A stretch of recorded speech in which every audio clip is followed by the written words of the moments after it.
नमस्कार मंडळी, स्वागत आहे तुमचं आपल्या मराठी न्यू यूट्यूब चॅनलमध्ये।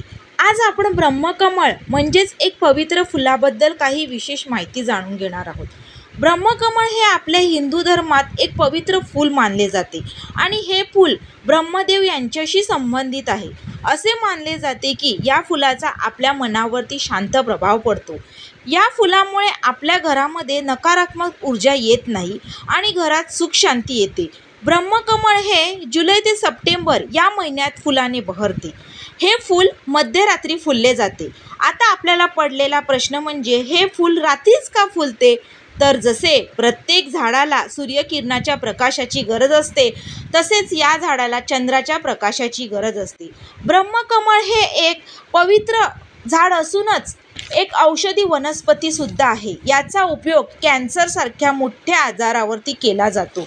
ब्रह्मकमळ हे उत्तराखंड राज्याचे राज्यफूल आहे। हे फूल जास्तीत जास्त हिमालयन प्रदेशात आढळते। ब्रह्मकमळ हे आपल्या घराच्या पूर्व किंवा उत्तर दिशेला लावावे। ही वनस्पती लावलेल्या ठिकाणी तेथील परिसर नेहमी स्वच्छ ठेवावे। आपल्या हिंदू धर्मामध्ये असे मानले जाते की या फुलाच्या दर्शनाने भाग्य उजळते। हे फूल कोठेही बाहेर इतर फुलांसारखे विकत भेटत नाही।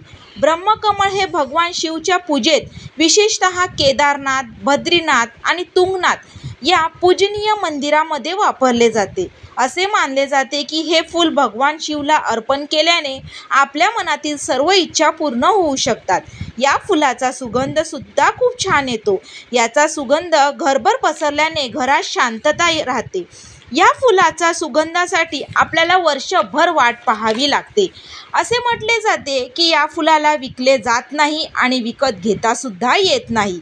जर आपल्याला कोणी हे फूल भेटवस्तू म्हणून दिले तर ते लाभदायी ठरते। ब्रह्मकमळ हे फूल उमटलं की त्याची मनोभावी पूजा केली जाते।